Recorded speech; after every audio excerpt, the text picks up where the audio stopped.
Anime fans, manga fans, and weebs of all ages, you must welcome our new AI overlords. Welcome back to Words of Paradise. I'm your host, Leon Idol, and I know, talking about AI in response to, artistic endeavors is a pretty contentious subject, but hear me out here, because there might be some excellent news on the horizon, especially when we talk about how One Piece, among biggest selling series to ramp up official AI translations in select countries. And it's not just One Piece. If you're not a One Piece fan, fair enough. You don't have to be. This is about the manga market as a whole and how Japan is investing almost $5 million into AI translation, which, I get it. AI, like I said, is a contentious subject, but think about what that's gonna mean, especially for the dreaded localizing process.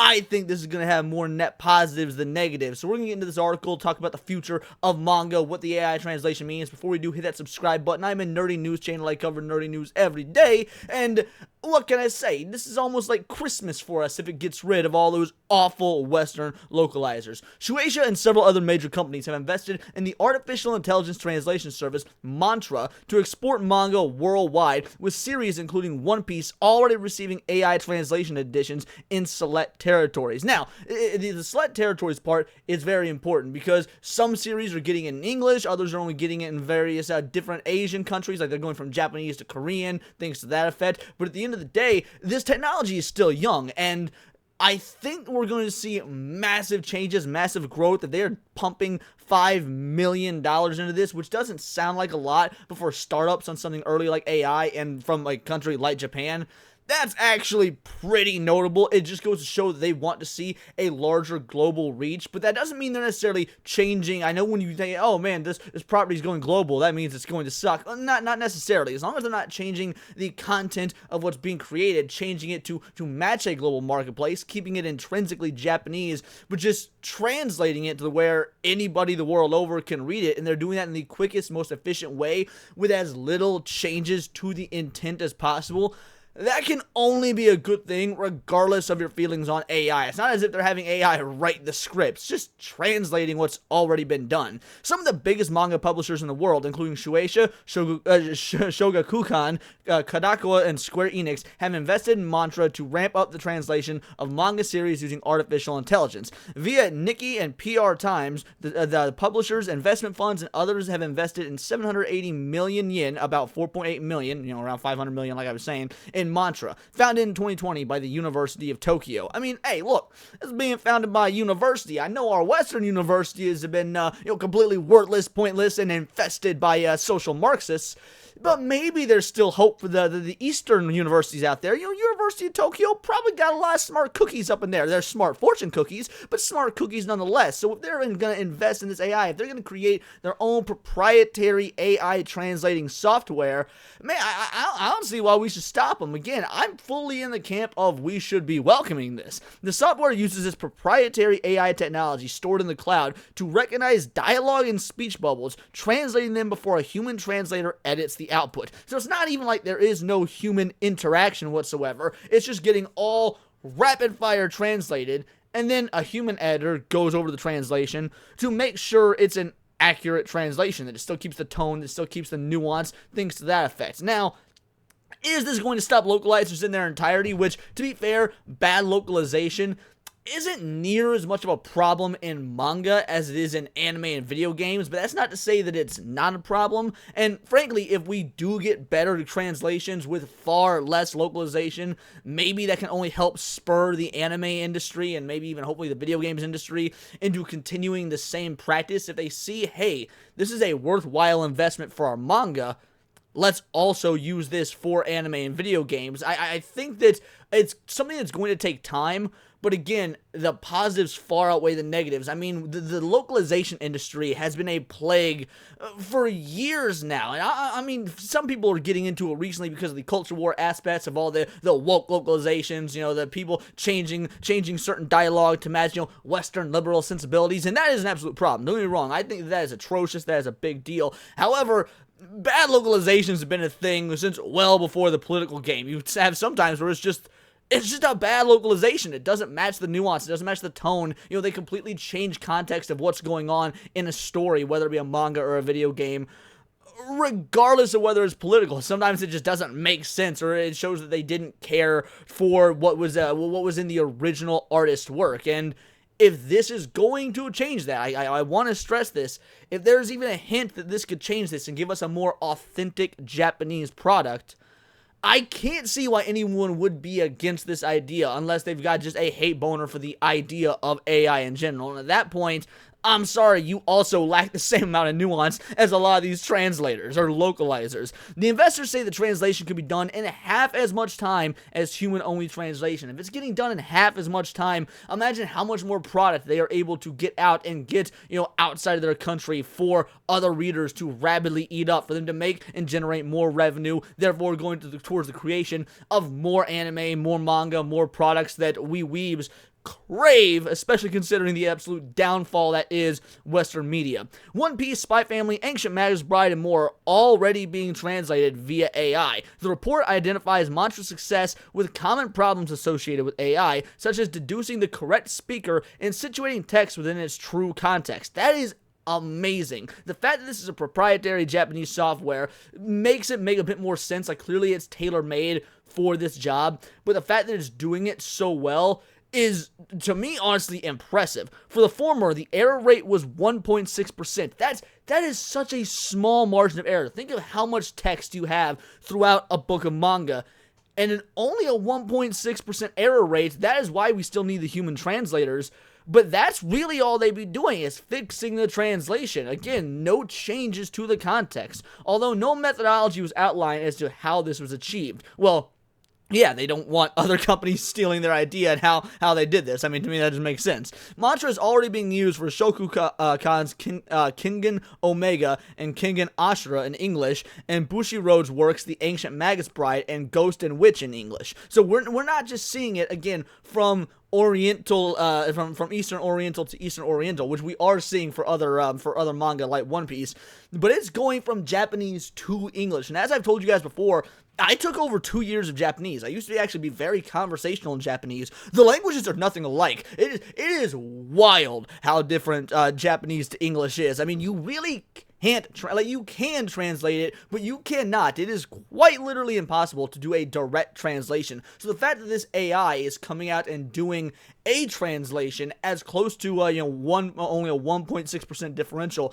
it being that accurate, is astounding. Meanwhile, Shueisha is already using Mantra to translate One Piece and Spy Family into Vietnamese, and Bye Bye Bye and I'm So Hungry I Could Eat Bashi in English. So yeah, even Shueisha is going the English route, which Shueisha is probably the biggest name in the shonen in the shonen world when it comes to their products coming to the West. Mantra supports a further 16 languages, including Chinese and Portuguese. AI investors and Japanese creators have contrasting opinions about AI. Here's where we're going to get a bit controversial, just because I think it's good, just because hopefully you guys are intelligent and think it's good if you're watching, or if you don't think it's good, at least give me a well-articulated comment as to why down below, because I would love to read it. Not everybody on the inside is stoked about this, and it's for a lot of the same reasons as we've been hearing since the AI boom in general when it comes to artistic endeavors. The news follows a similar investment in AI translation service Orange, which aims to translate as many as 50,000 manga across 5 years. As Japanese content publishers and even Crunchyroll cite AI's benefit in scaling to meet global demand, translations have been derided by many in and out of Japan. The Japan Association of Translators released a statement saying that AI translation in its current form fails to capture nuance and is a betrayal of the translators who propel Japanese content to the world stage. Now, hold on. This sounds pretty bad. What? The entire Japan Association of Translators are upset? Let me tell you a little secret about the Japan Association of Translators. Most of them aren't Japanese people. A lot of them are white liberals that came over from Western countries and thought, you know what, I could probably make some coin working in Japan doing translation, because they don't have the skill set for that. This is where you see a lot of the ideological indoctrination happening in our manga, in our anime, in our video games. It's not just happening when it finally makes its way to the West. It is happening in Japan. There is a large, I've talked about this in other videos, there is a large contingent. I know Square Enix for a fact does this. They have they have Western English speakers hired at Sega of Japan for the translation and localization process in-house. When Final Fantasy VII Rebirth is localized, it's not shipped to America, then they localize it there in America. No, they have English-speaking Westerners working in Sega of Japan, localizing it in-house there. Of course, those are the types of individuals that will be part of the Japan Association of Translators. So the name is a bit of a misnomer. They're not translating, they're localizing, and they're using their localizations as an ideological front to get to flat out ruin, I know in their case, improve or make more palatable for a Western audience, or change for a more global standard, whatever justification they want to use. They are ruining the original, intrinsically Japanese nature of the stories, and of course the original author's intent, the artistic intent that we, the gamer, that we, the reader, that we, the viewer, whatever it may be, actually want to experience. So while, yes, the Jat is upsetting spaghetti, that can only be a good thing. Similar reservations have been expressed overseas. Many add that rebranding translators as editors of AI output is a misnomer. Translators will need to translate from Japanese regardless to confirm the AI is correct, with the need to uphold AI as fast and cheap likely incentivize poor quality assurance. Maybe, but then the product won't sell. Like, it's a very simple message. Like, if poor quality comes of this, then people will stop buying said property because of the poor quality. It will either force them to go back to the way it was before, or to invest even further and change the methodology to ramp up the quality to a point where it meets the standards of the person buying the product. At this point, it should not be up to any middleman, any translator, anyone to that effect to try and make a claim as to whether the quality is there or not. It should be up to the customer. It should be up to the free hand of the market. So again, this is just fear-mongering against the idea of AI costing jobs, and against the idea that they will no longer be able to localize to their heart's content and change the context and change the nuance and do anything and everything to localize in a way that meets their ideological and political benefits and standards. I'm sorry, I ain't about that life. If you gave me the option between a blue-haired land whale feminist that was localizing a game in Japan or the cold-hearted machine AI, yeah, I'm gonna go with the AI every single time, because while I ain't exactly a fan of real-life people losing their jobs, losing opportunities, I still think that it's far more preferable than individuals coming in and changing the products that we love oh so much, and then we want to have on hold to such high quality, high regard. And right now, we're only talking about manga. Now, this is only in reference to manga. I know Square Enix was mentioned in the article. Square Enix does have a manga department. To be fair, they might also be using mantra in their video games. I would actually love to hear a report on that, especially since Square Enix has been under fire lately for a lot of their Western-oriented ideological bogus that's been happening in Square Enix of Japan. You know, it's pretty insane what they as a company have been going through, but my boy Hypnotic has been covering that and doing it a whole lot better than I have. The fact of the matter is, wherever you stand on AI, I think this is an incredibly interesting turn of events. Again, $5 million, that's a pretty massive investment, and I want to hear your guys' thoughts. Pro-AI, anti-AI, thoughts on localizers. Lay it all out for me in the comments down below, because these are my opinions, and I want to know yours. Beyond that, go ahead, hit that subscribe button. I'm a nerdy news channel. I cover nerdy news every day, not just about anime, but video games, music, movies, Magic the Gathering, you name it. Check me out on Instagram at wordsofparadise_Leon and become a member for $4.99 a month. You can join the Discord, choose the articles I go over on a day-to-day basis, choose the videos I react to on my Friday night live streams, and of course, get involved in the discourse with over 70 other vital idols. It is a bright, beautiful, glowing, vibrant community that I cannot wait to grow even further, because we do care about diversity, but only one kind of diversity of thought. So if that sounds interesting to you, join the Discord, hit the subscribe button, and until next time, it is all here in the Nerdosphere. This has been Words of Paradise.